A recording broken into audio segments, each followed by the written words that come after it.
Hello, friends! Welcome to Radical Connections TV. This is Jessie and Irina Kaufman. Yay, and we're excited to be alive. Yes. Oh my goodness. Quite literally. Yeah, we survived our super duper cold weather We in had Florida. like a bone-chilling 32 or 35 degrees, depending on where you're located here Yeah. in Seminole, Florida, which is on the Pinellas Peninsula, close to Tampa, St. Pete. Yeah. And boy, if you're used to 70-degree temperatures during the winter and it suddenly hits 35, that's our equivalent of you northerners, you're below zero. So it feels every bit as cold when you're not ready for it. So yeah, some of you might laugh, but it's a real thing. So anyhow, our topic today. What is our topic today? It's not about that. Our topic today is, what did I write? Oh, intentions don't produce data. And good intentions, and I would even add toss in there, knowledge does not produce data. Knowledge does not produce results. So what does? It's taking action.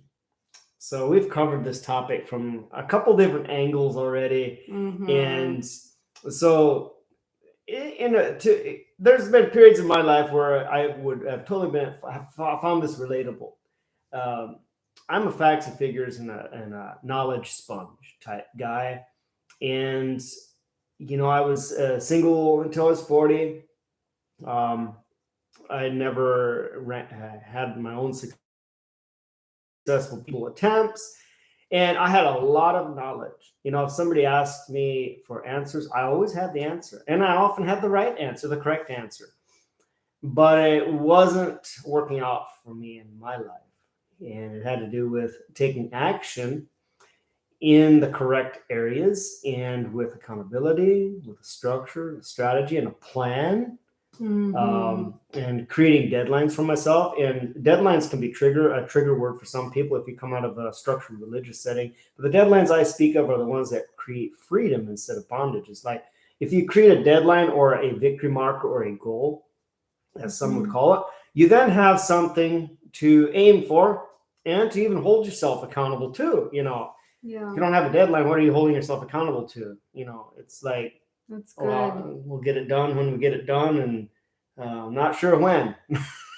Which reminds me of you're wearing a shirt that is a result of. Is this the Spartan Beast? I don't know. Which one is it? It's Spartan Super. Oh, it's the Spartan Super. Anyhow, I did a trifecta this year, which is the Spartan Sprint, Super, and the Beast all in one weekend. It's over a marathon distance with over 70 plus physical obstacles. Anyhow, getting back to the topic. No, you had intention. Yeah. And then what did you do to actually go through? So my intention was to complete a trifecta race. Which you thought it was kind of a stupid idea or something at first. I regretted it until I did it. And then I was like, wow, that was fun. I got to do that again. But you prepared. Oh, yeah, I did prepare. And I had a goal. I had a whole year to prepare. And I put money on the line. I paid money for tickets, so I don't want to waste my money. So I forced myself into the follow through. I have to. I don't want to waste my money. And I got to get ready or this race is going to kick my butt if I don't prepare and train for it.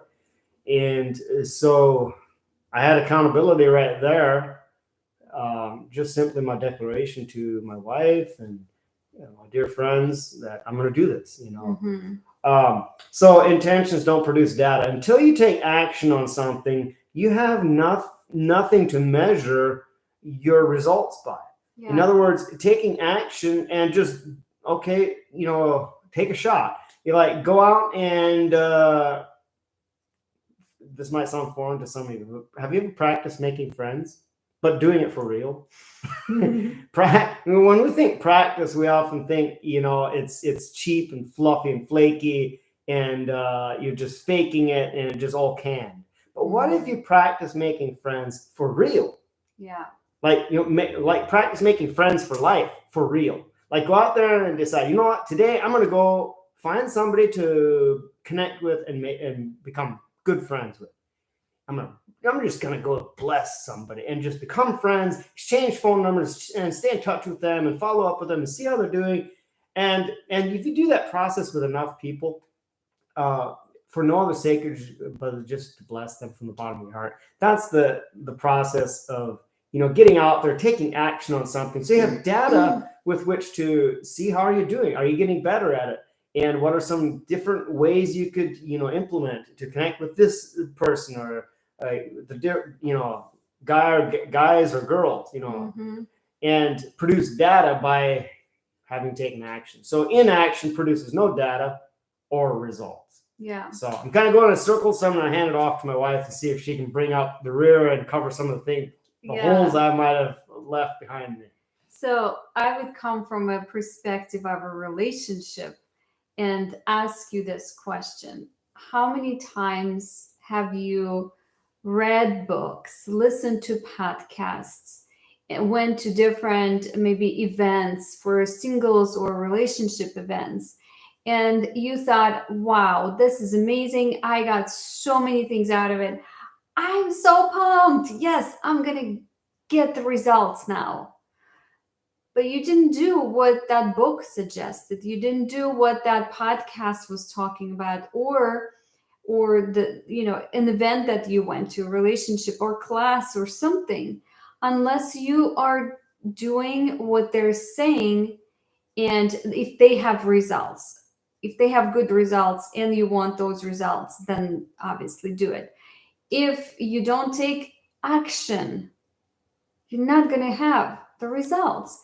And we experienced that ourselves in that pursuit of relationship, right? Mm-hmm. We had so much knowledge, and we felt like I personally felt like I have knowledge. We spent like tens of thousands of dollars on spiritual training and leadership training, books, DVDs, CDs, seminars, coaches, right? And it wasn't working for us. Well, and but so sometimes what I notice is that knowledge is great, right? But if there's no system attached to how to implement it, then we don't know how to do it. We know the things, but we don't know how to use it, right? Like how to apply that knowledge. How to apply that knowledge. I even had huge portions of the Bible memorized. I have scripture verses all throughout the Bible that I could quote just off the top of my head as they come to me on an as-needed basis. Mm-hmm. But again, knowledge applied mm-hmm. in the form of taking action on it with a plan. That's the definition. My definition of what that I believe is wisdom. Mm-hmm. Yeah, wisdom is knowledge applied. Exactly. So it's that simple, and it's like that with everything, right? If you purchased a kit of tools to build a house and you don't know how to use them, you're not going to build a house. Same with relationships. If you have a set of tools but you're not using them, you're not going to have that relationship, or you can have relationships that are just not fulfilling. Maybe, I had so many relationships like that. Wow.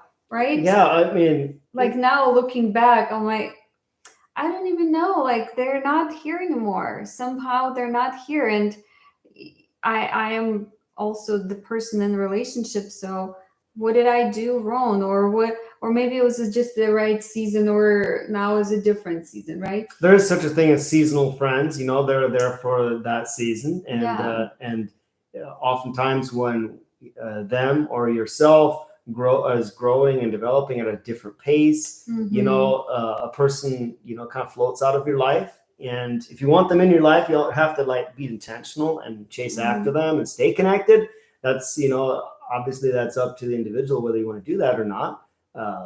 Is it a friend that you want to stay connected with? But I was just thinking a little bit about how many couples and singles, this is no judgment on anyone whatsoever. We love you, and we bless you, and we honor your journey. This is just something we've discovered, and it's something that grieves me when I see it, and my heart goes out to you. If this speaks to you, and you find yourself to be the humble, coachable, teachable type, we'd be happy to link arms with you and, come alongside you and have a call with you to mm-hmm. just discuss more and, strategize how we might be able to enhance your journey. Mhm. And like ours was, you know, we were tremendously blessed by our mentor Carlos, who literally came at a juncture in our life where we were like, you know what, I don't know how to find a spouse. I don't know how to connect and get married. You know, We still have still learn. mentors. Yeah, and we're mentors. still getting mentorship in order to have a great marriage. We have an awesome marriage. Have had ever since we've been married. So, but getting back to the point, I've seen so many couples that they're believers. They go to church regularly. They're knowledgeable in all things related to spiritual things and the Bible, and you could ask them questions and they have all the right answers, and it's like they have the answers memorized. It's not going to the heart. Mhm. And sometimes there's even those that, yes, they do have a deep heart relationship with God, but their lives are in a shamble. Like their lives are a mess.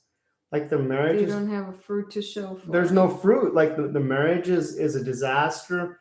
The children are disconnected and scattered, or maybe they're even divorced. I mean, it's a sad and tragic reality for many people, how you can have one area working for you and then another area is a complete disaster zone.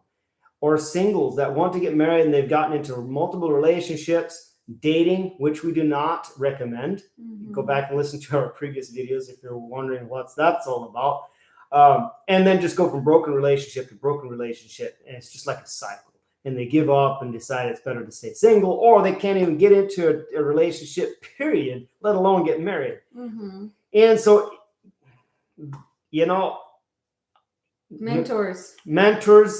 accountability, and a plan and a strategy with structure that sets you free instead of puts you in Mhm. bondage. I'm not talking about religious structure that puts you under something. I'm talking about the structure of the Father and kingdom principles that set you free, Yeah. and to be you and to express yourself who you really are. Yeah. But so my point that I'm trying to make is how you'll know a tree by its fruits. And we don't say that from a point of condemnation or judgment. Rather, if there's an area of your life where you're not seeing the fruits that you want, just remember this: none of us know what we don't know. Yeah. And our ignorance, so the areas that we don't know what we don't know, are the areas where our lives are usually going to be in shambles and a disaster area, or not working as well as they could. And that's the areas where, speaking to myself first, we have to be humble, coachable, teachable, zip it and start asking more questions, and then zip it again and listen and take notes, Mhm. and start putting the knowledge that you are acquiring onto your calendar Mhm. with action steps. Because a lot of times we don't even know or see in ourselves what we're doing or not doing. That's not getting us where we need to be. And mentors, we discover that personally, that mentors, people that keep you accountable, they see it from the other angle. They see it from the outside of you. And that gets you out much faster and on the right track. So we had to humble ourselves too and say, okay, yeah, we need mentors. I had to literally lay down all my knowledge. I'd lay down all my answers, put all my answers and my knowledge on the altar, and say for the first time, I have no idea. Teach me. Yeah. And I hid my knowledge because I didn't want anyone to perceive me for who I was portraying myself to be, as the one with all the answers. Suddenly, I wanted to be the student. I want to learn. I don't know anything. And I turned back into a humble sponge instead of the peacock sitting on the top of a tree branch, you know. And so that's why I got married in 88 days. Yeah. As I have it on 6 months from the point of decision, where I made in my heart, today is the day. I've had enough. I'm going to make a change. Yeah, so it's 6 months from that point. I was married, a married man, and have been happily married ever since, because I have stayed in that state of mind. I didn't just do it so as to get married and like, okay, mission accomplished and now Mhm. relax. No, there's no space for relaxing. That's right. Anyhow, I love my wife. If you don't like that, then just don't watch the ending of our videos. Or beginning of our video. Bye until next time. Bye. God bless you.